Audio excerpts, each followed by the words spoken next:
Welcome to రుచిఫై. ఈరోజు వీడియోలో నేను స్పైసీగా పెప్పర్ చికెన్ని ఎలా ప్రిపేర్ చేసుకోవాలో చూపిస్తున్నాను. దీనికి గాను 1/2 kg చికెన్ని బాగా వాష్ చేసుకొని అందులో పసుపు, ఉప్పు, అల్లం వెల్లుల్లి పేస్టు, నిమ్మరసం వేసి చికెన్కి బాగా పట్టేలా కలుపుకొని చికెన్ని కాసేపు పక్కన పెట్టుకోవాలి. మ్యారినేషన్ అనేది ఎంత బాగా చేస్తే మసాలాలన్నీ లోపలి వరకు వెళ్ళి చికెన్ అనేది నీచు వాసన రాకుండా ఉంటుంది. ఇప్పుడు మసాలా కోసము నేను స్టవ్ పైన ఒక కడాయి పెట్టుకుంటున్నాను. దీంట్లో 1 ఇంచు దాల్చిన చెక్క, 1 యాలకు, 4 లవంగాలు, 1 స్పూన్ జీలకర్ర, 3 నుండి 4 స్పూన్ల వరకు పెప్పర్ వేసుకుంటున్నాను. పెప్పర్ చికెన్ అన్నాం కాబట్టి మసాలాలో పెప్పర్ ఎక్కువగా వేసుకుంటున్నాము.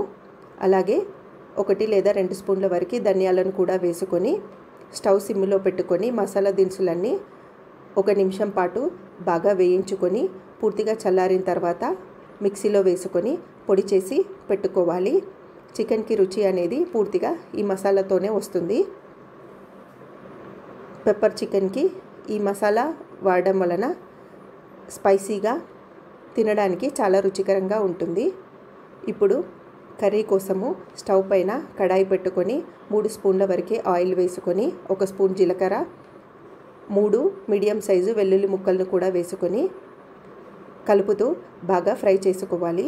ఉల్లిపాయ ముక్కలు ఎంత బాగా వేగితే గ్రేవీ అనేది అంత రుచికరంగా వస్తుంది. ఇప్పుడు మిక్సీ జార్లో 4-5 పచ్చిమిర్చి, 1 మీడియం సైజు టమాటా, 1 గుప్పెడు కొత్తిమీరను వేసుకొని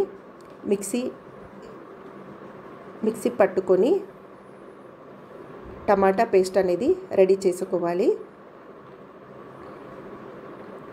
ఇప్పుడు స్టవ్ పైన ఉన్న ఉల్లిపాయ ముక్కలు దూరగా వేగి ఉంటాయి. ఇందులో 1 స్పూన్ వరకు అల్లం వెల్లుల్లి పేస్ట్, చిటికెడు పసుపును వేసి ఒకసారి బాగా కలుపుకొని టమాటా మిశ్రమాన్ని కూడా వేసుకొని ఒకసారి కలుపుకోవాలి. టమాటాల్లోని పచ్చివాసన పోయే వరకు మగ్గించుకోవాల్సి ఉంటుంది.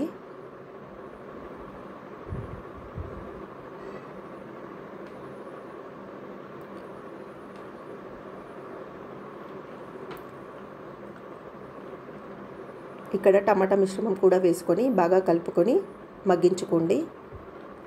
ఇలా ఉల్లిపాయలు టమాటాల మిశ్రమము బాగా మగ్గిందనిపించిన తర్వాత రుచికి సరిపడా కారము, ఉప్పు వేసుకొని మళ్ళీ ఒకసారి బాగా కలుపుకోవాలి. ఇప్పుడు దీంట్లో ముందుగా మనము మ్యారినేషన్ చేసి పెట్టుకున్న చికెన్ని కూడా వేసుకొని మూత పెట్టుకొని స్టవ్ సిమ్లో పెట్టుకొని 5 నుండి 7 నిమిషంల పాటు చికెన్ని ఉడికించుకోవాలి. మధ్య మధ్యలో కలుపుతూ ఉండండి. ఒకవేళ మీకు చికెన్ ఉడకలేదు అనిపిస్తే కొద్దిగా వాటర్ని యాడ్ చేసుకొని చికెన్ని ఉడికించుకోవాల్సి ఉంటుంది.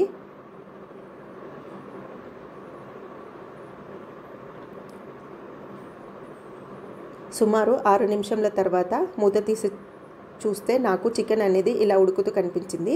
ఇప్పుడు దీంట్లో ముందుగా మనం ప్రిపేర్ చేసి పెట్టుకున్న పెప్పర్ మసాలాని కూడా 2 స్పూన్ల వరకు వేసుకొని బాగా కలుపుకోవాలి. మసాలా అంతా చికెన్కి పట్టింది అనిపించిన తర్వాత చివరగా గుప్పెడు కొత్తిమీరను కూడా వేసుకొని బాగా కలుపుకొని వేడివేడి అన్నంలోకి సర్వ్ చేసుకుంటే పెప్పర్ చికెన్ అనేది స్పైసీగా చాలా బాగుంటుంది. రెసిపీ నచ్చితే తప్పకుండా ఒక లైక్ ఇవ్వండి.